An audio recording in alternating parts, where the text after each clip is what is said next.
Selamat pagi semuanya. Ya, hari ini kita bersyukur kepada Tuhan kalau kita semua masih bisa bernapas menikmati pagi ini. Kita masih bisa beraktivitas, itu semua karena kebaikan Tuhan. Ya, pagi ini kita akan mendengarkan saptapan rohani pagi yang dibawakan oleh si Tuhan Nurhaida. Berkat yang baru, hari yang baru. Ya, baik. Terlebih dahulu kita berdoa. Tuhan Yesus yang baik, terima kasih buat pagi ini, betapa dahsyat dan luar biasa Engkau memberkati kami sehingga kami boleh melakukan aktivitas kami hari ini. Berkati Tuhan saudara-saudara kami yang menonton santapan rohani pagi ini. Tuhan berkati mereka dalam keadaan apapun, berkati kehidupan mereka, usaha pekerjaan mereka. Apa yang mereka lakukan hari ini Engkau mendahulunya Tuhan buat sumber hasil. Berkati juga hamba-hambakan firman ini Tuhan, biarlah semakin banyak dijangkau banyak orang Tuhan tentang firman Tuhan bisa sederhana ini, tapi saya rindu semua diberkati lewat ibadah santapan rohani pagi ini. Urapi hambamu Tuhan, pakai hambamu yang tidak ada apa-apanya Tuhan, urapi secara luar biasa, secara khusus bibir mulut hambamu menyampaikan firman Tuhan. Berkati dari awal pertengahan hingga selesainya Tuhan yang memimpin. Dalam nama Tuhan saya mengucap syukur dan berdoa, haleluya, amin. Amin. Bapak Ibu, kita dengarkan firman Tuhan hari ini.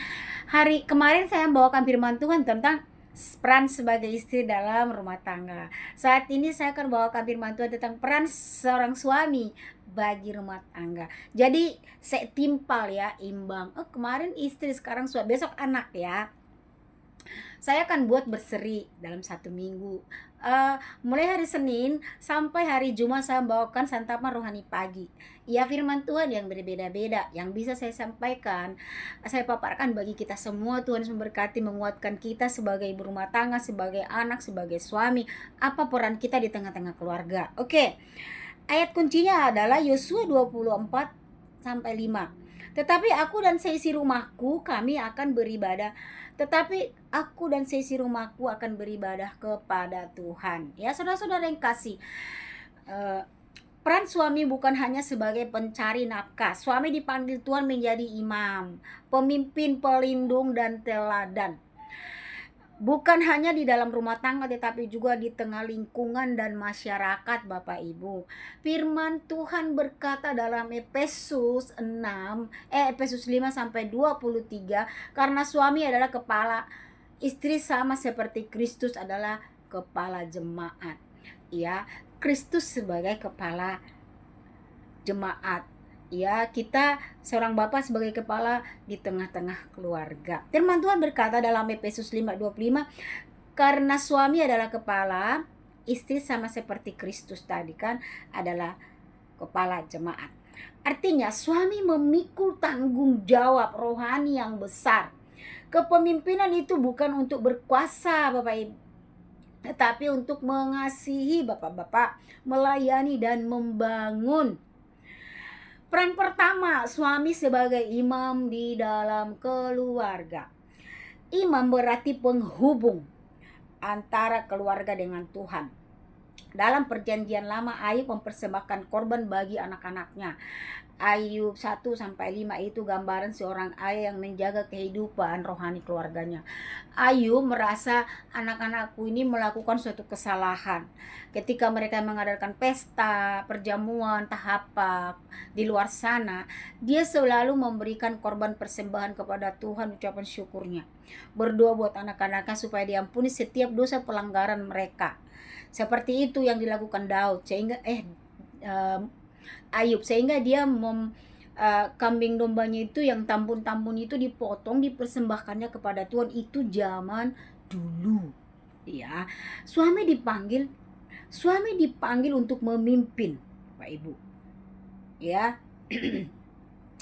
Doa keluarga, mengajarkan firman Tuhan, menjadi contoh di dalam ibadah. Firman Tuhan berkata dalam Ulangan 6-7, haruslah engkau mengajarkannya berulang-ulang kepada anak-anakmu. Jangan sampai kita putus. Ya, jangan lelah mengajari anak kita sampai mereka sadar sebagai seorang anak itu. Sampai mereka patuh. Ya, takut sama Tuhan. Firman Tuhan berkata jangan sampai berulang-ulang, jangan putus-putusnya ya. Suami yang tidak memimpin rohani keluarga akan membiarkan keluarganya berjalan tanpa arah, akan gagal sebagai seorang kepala rumah tangga. Jangan sampai gagal ya Bapak. Iya. Yang kedua, peran suami sebagai teladan kasih. Kasih adalah dasar kepemimpinan. Dalam Efesus 5 ayat 25 dibaca di rumah bapak-bapak dan ibu-ibu. Hai suami, kasihilah istrimu sebagai Kristus telah mengasihi jemaat dan telah menyerahkan dirinya baginya. Ya, seperti itu. Bagaimana Kristus mengasihi? Dengan pengorbanan, dengan kesetiaan, dengan kesabaran. Sebagai suami, ya, suami yang kasar, egois, dan keras hati bukanlah gambaran Kristus, Bapak. Tetapi suami yang lembut, sabar, dan bertanggung jawab akan membawa damai di dalam rumah. Suami sebagai pelindung dan penanggung jawab. Firman Tuhan dalam 1 Timotius 5:8 berkata, jika seorang tidak memelihara sanak saudara yang murtad dan lebih buruk dari orang yang tidak beriman. Ya, memelihara bukan soal materi, tetapi melindungi dari bahaya, menjaga kehormatan keluarga, menghindarkan rumah tangga dari dosa. Ya, suami harus berdiri di garis depan ketika badai itu datang. Bukan dia menjadi lemah. Harus kuat. Ya, sebagai pemimpin dalam keluarga. Yang keempat, suami sebagai terang di tengah lingkungan. Para suami tidak berhenti di dalam rumah. Suami juga menjadi saksi di tengah tetangga dan masyarakat. Dalam Matius 5:16, demikianlah hendaknya terangmu bercahaya di depan orang, bukan cuma di depan istri. Berarti di lingkungan sekitar kita menjadi berkat. Bapak-bapak harus menjadi berkat. Suami yang tidak mabuk, tidak kasar, tidak suka bertengkar, setia dan pada istri, rajin bekerja, maka nama Tuhan adalah dipermuliakan lewat kehidupan kita di tengah lingkungan sekitar kita. Amin. Lingkungan membutuhkan figur suami yang menjadi pendamai, tidak memicu konflik. Ada bapak-bapak maunya berantem mulu, mabuk mulu, bapak ibu.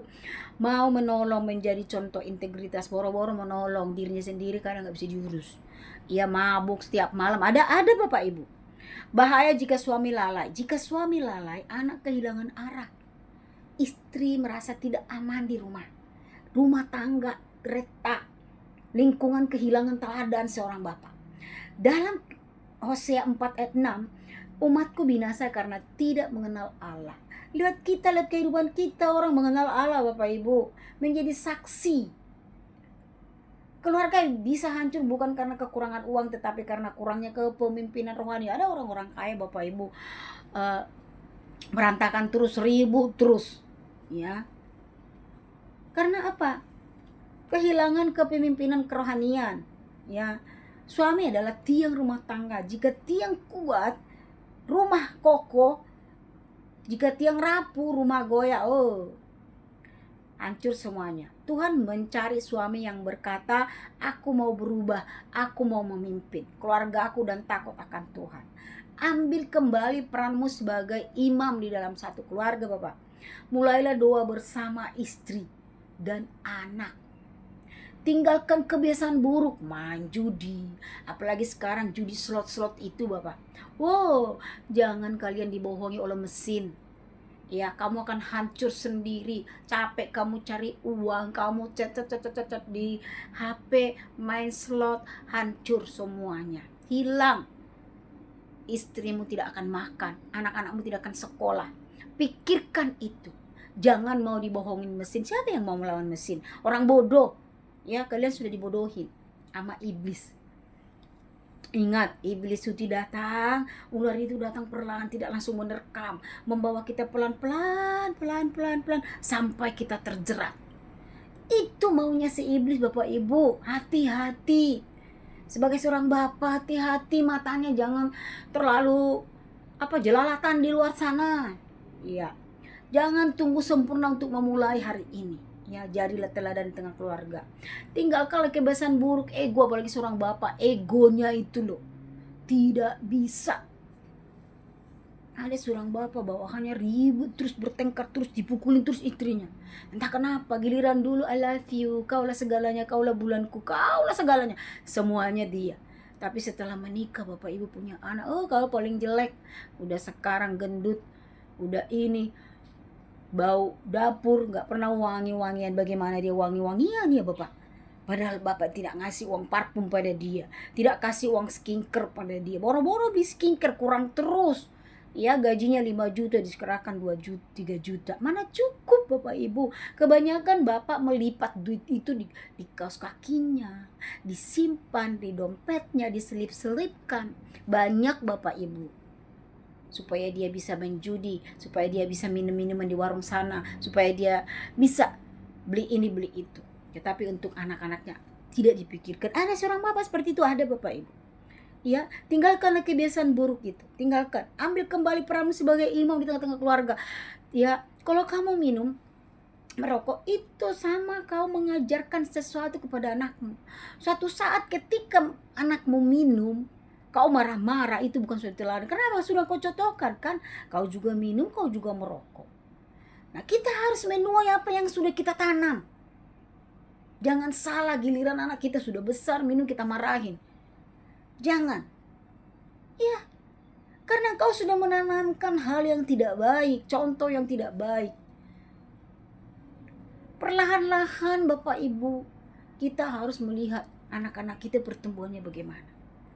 Ya, inilah yang bisa sampaikan pada hari ini. Ambil keputusan, jadilah teladan di tengah lingkungan keluarga. Ya, jangan tunggu sempurna untuk memulai hari ini. Ya, kita percaya dengan doa kita kepada Tuhan. Ego kita buang. Banyak bapak-bapak egonya itu merasa bagaimana gitu, gak kalah gitu perasaannya. Seperti orang bodoh kalau dia menurunkan sedikit gengsinya. Kadang banyak sekali bapak-bapak seperti itu, bapak-bapak akhir zaman. Ya, bahkan di HP itu juga pikiran-pikiran kotor. Ya, terlintas. HP itu menawarkan segala sesuatu yang indah-indah, yang enak-enak. Ujung-ujungnya maut Bapak Ibu. Hati-hati zaman sekarang. Itu yang bisa saya sampaikan pagi hari ini. Ya, biarlah semua menjadi berkat bagi kita. Kemarin udah tentang kaum bapak, kaum ibu. Sekarang kaum bapak. Besok anak-anak. Nanti saya akan terapkan apa peran anak. Oke? Baik, kita akan berdoa. Bapa yang baik, di dalam surga kami berdoa bagi setiap suami dan kepala rumah tangga. Pulihkan hati mereka yang lemah, lembutkan hati yang keras. Berikan hikmah untuk memimpin keluarga dengan kasih daripada Kristus sebagai kepala.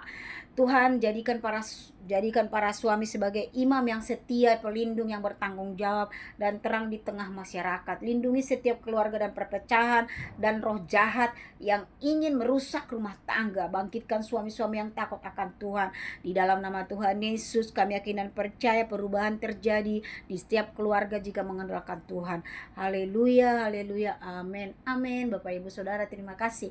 Biarlah firman Tuhan ini menjadi berkat bagi kita semua, semakin banyak yang menontonnya, di like, di share, bahkan dibagi, supaya banyak teman-teman kita, saudara-saudara kita yang belum mengenal Kristus, mereka mengenal Kristus, bahkan mereka menjadi berkat di tengah lingkungan sekitar. Lihat kehidupan mereka yang menjadi berkat diubahkan oleh Tuhan. Tuhan Yesus memberkati. Selamat ketemu kembali besok pagi.